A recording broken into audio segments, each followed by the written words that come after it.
माता रानी का लाख लाख शुक्र है जो गायत्री जी अच्छी हो गई। और हमारी अनु ने उन्हें खून देकर बहुत अच्छा काम किया है। रात बहुत हो गई है, मैं हॉस्पिटल जाके अनु को लेकर आता हूँ। ठीक है? ठीक है। और गायत्री जी का हाल भी पूछ लूंगा। हाँ। अनु, अनु, अनु बेटा, अब बैठ। आज बैठ। तू ठीक है ना?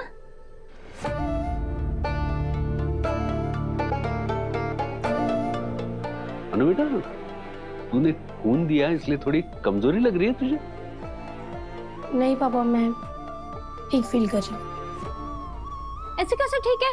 मैं ना तेरे लिए चुकंदर का जूस बनाती हूँ। लाल लाल चुकंदर से ना लाल लाल खून बनेंगे। नहीं मम्मी, रहने दीजिए ना, मेरा कुछ भी खाने पीने का मन नहीं कर रहा है। मैं नहा कर आती हूँ।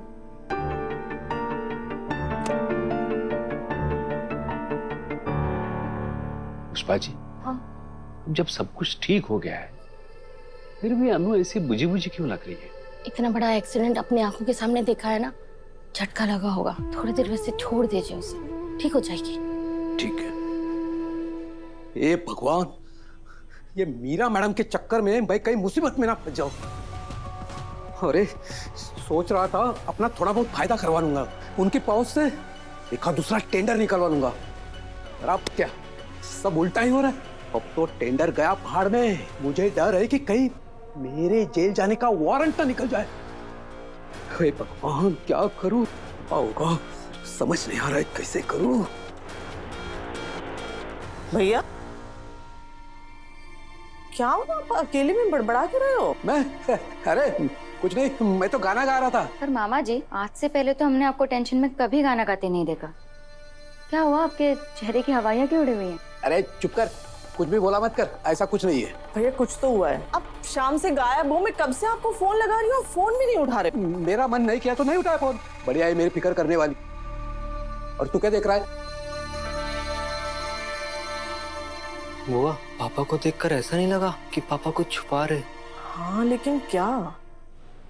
आप दोनों घर पे जाके आराम कर लीजिए। पर माँ, मैं और आर्यवर्धन सर है ना। पर अगर किसी भी चीज की जरूरत हो तो मुझे कॉल करना। चलो।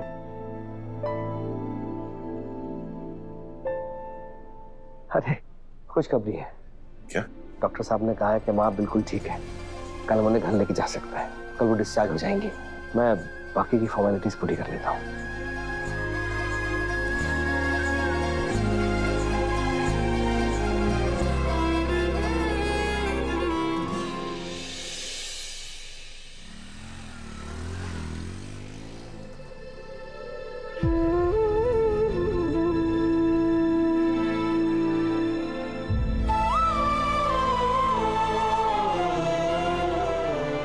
हर बार आपसे एक्सपेक्टेशंस रख लेती हूँ और हर बार मैं ही हारती हूँ उससे। जब भी सोचती हूँ ना कि आप फाइनली अपने दिल की बात मुझसे कहेंगे, आप चुप हो जाते हैं।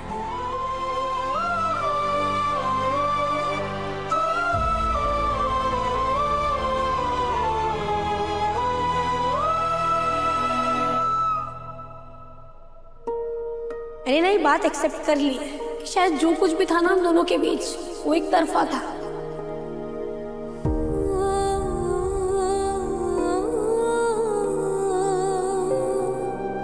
आपके दिल में ना कभी मेरे लिए कुछ था ना कभी कुछ होगा। और ये बात भी मान चुकी हूँ सर कि शायद आप मेरे नसीब में ही नहीं है।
अनु, तुझे आर्य सर से ऐसे बात नहीं करनी चाहिए थी।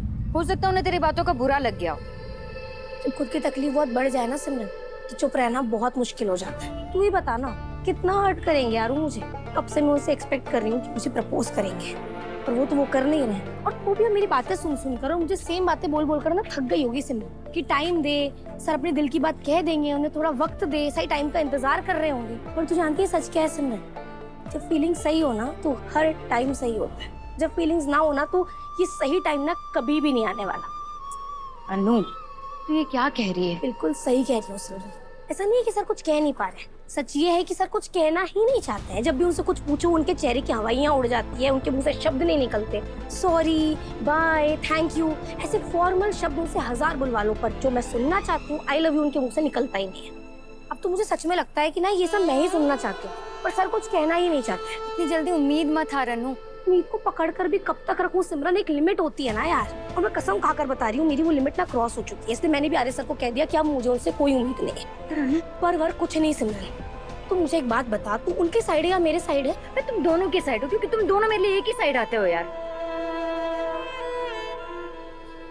तू देख, मैं जानती हूँ तू सही है, तेरा गुस्सा भी सही है, लेकिन एक बार खुद को आर्य सर की जगह रख कर तो देख, तुझे उनकी सारी मजबूरियां समझ में आ जाएंगी। सिमो, ऐसा नहीं है कि मैंने खुद को आर्य सर की जगह पर रखकर नहीं देखा है या मैं उनकी मजबूरियां नहीं समझती हूँ। मैं अच्छे से समझती हूँ कि वो कोई आम आदमी नहीं है, वो आर्यवर्धन है, the great Aryavardhan, one of the biggest business tycoons of our country. मुझे पता है कि उनके पास लाखों जिम्मेदारियां हैं यार, दुनिया है, दुनियादारी है, ऊपर से बस हम दोनों की एज में भी कितना फासला है।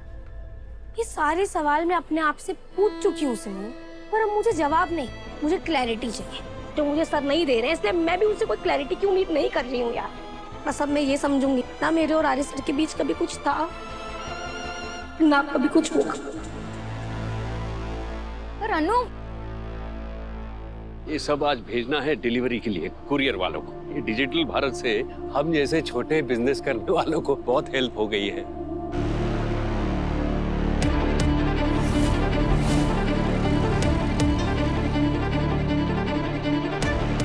ये दोनों हेडलाइट्स कैसे टूट गए? शीशा भी टूट गए, ये तो डेंट भी आ गया। कल तो पुष्पा की गाड़ी लेकर गई थी, उनको ही पूछना पड़ेगा।